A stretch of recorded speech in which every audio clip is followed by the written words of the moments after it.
Welcome to Samba Samba. Enjoy the video. In this video, I will show you how to make delicious, easy pancakes from scratch. First, let's gather our simple ingredients. You'll need 1 cup of all-purpose flour and 3/4 cup of powdered sugar for sweetness. Also, have 2 eggs, 1/2 teaspoon of baking soda, and 1 teaspoon of vanilla essence ready. Don't forget 1 teaspoon of honey, 2 tablespoons of oil or butter, and about 1/4 cup of milk to achieve the perfect batter consistency. Now, let's create our pancake batter.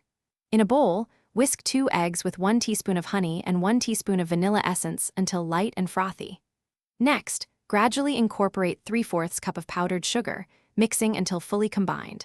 Then, gently fold in 1 cup of all-purpose flour and 1/2 teaspoon of baking soda in 2 or 3 additions.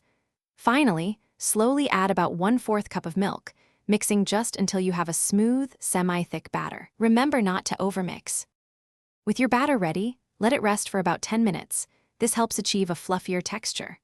While it rests, heat a griddle or frying pan over a low flame.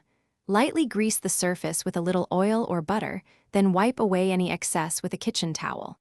Now, pour 1 serving spoon of batter for each pancake onto the warm pan. Cook for about 1 to 1.5 minutes on the first side until you see bubbles and the edges look dry. Then carefully flip and cook for another 30 seconds to 1 minute until golden. Your delicious, homemade pancakes are now ready to enjoy. Serve them warm, fresh off the pan for the best experience.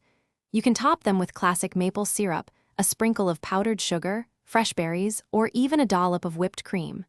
For an extra treat, try adding chocolate chips or blueberries directly into the batter before cooking. These easy pancakes are perfect for a delightful breakfast, brunch, or a sweet snack anytime. Thanks for watching. Consider subscribing if we helped you.